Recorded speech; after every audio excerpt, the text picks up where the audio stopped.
অবশেষে ঘোষণা হয়ে গেল ফিফা দি বেস্ট 2024 এর উইনারের নাম। কে হলেন সেরা কোচ, কে হলেন সেরা গোলরক্ষক, কে পেলেন পুস্কাস অ্যাওয়ার্ড, কারা কারা আছেন একাদশে, কে হলেন ফিফা বর্ষসেরা ফুটবলার, আজকের ভিডিওতে আলোচনা করব। চলুন শুরু করা যাক। আপনারা দেখছেন টিকি টাকা উইথ আশিক, আমি আছি আপনাদের সাথে মিজানুর আশিক। প্রথম পয়েন্ট আলোচনা করব ফিফা দি বেস্ট কোচ এর নাম। ফিফা দি বেস্ট ম্যানস কোচের অ্যাওয়ার্ড পেয়েছেন কার্লো আনচেলত্তি। লিস্টে আরো ছিলেন Lionel Scaloni, Pep Guardiola, Luis de la Fuente. এত শত মাস্টারমাইন্ড কোচ, এত শত ট্যাকটিক্স খাটানো কোচদের রেখে কার্লো আনচেলত্তি হয়ে গেলেন এবারের বর্ষসেরা কোচ। কি কি অর্জন আছে এই কার্লো আনচেলত্তির, আসুন দেখে নিই।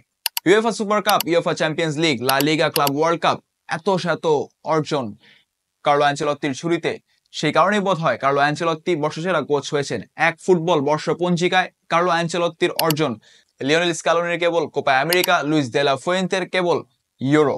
পেপ গার্দিওলার অর্জনের মধ্যে কেবল আছে ইংলিশ প্রিমিয়ার লিগ অথবা প্রিমিয়ার লিগ, যে কোনো একটা।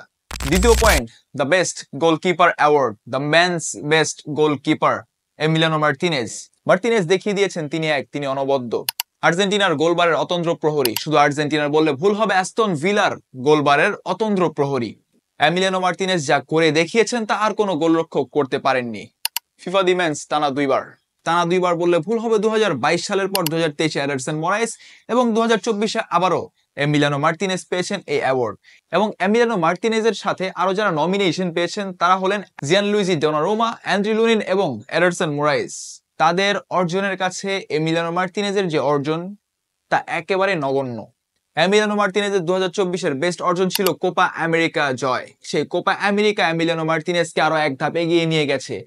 এমিলিয়ানো মার্তিনেজ বলেছিলেন তিনি অ্যাস্টন ভিলাকে চ্যাম্পিয়ন্স লিগে খেলাতে চান।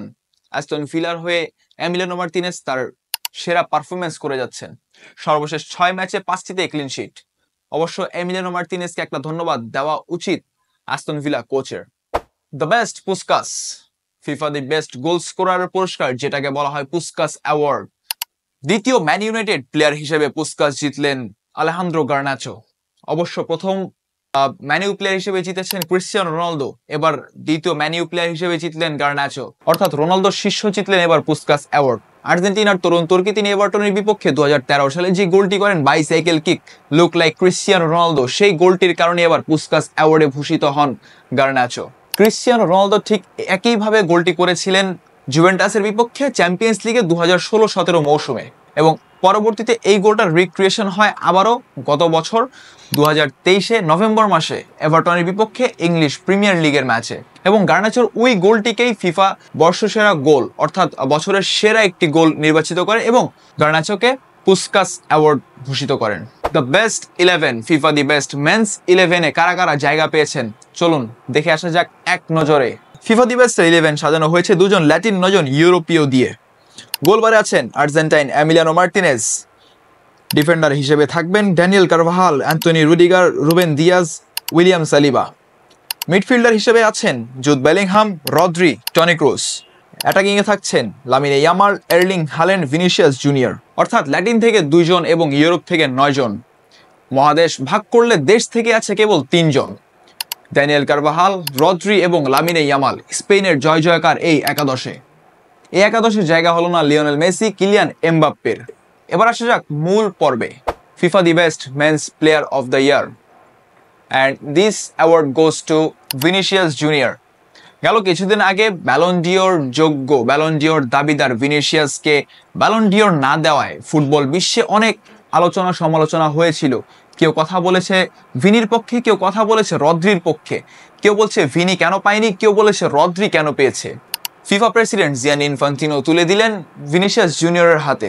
ভিনিসিয়াসের হয়তো সেই ব্যালনের আক্ষেপ নেই এবার ফিফা দি মেন্স বেস্ট অ্যাওয়ার্ডটা পেয়ে। ভিনিসিয়াস জুনিয়রের এই সিজনের পারফরমেন্স দেখে অবশ্য সবাই বলবে এইটা বর্ষসেরা খেলোয়াড়ের দাবিদার।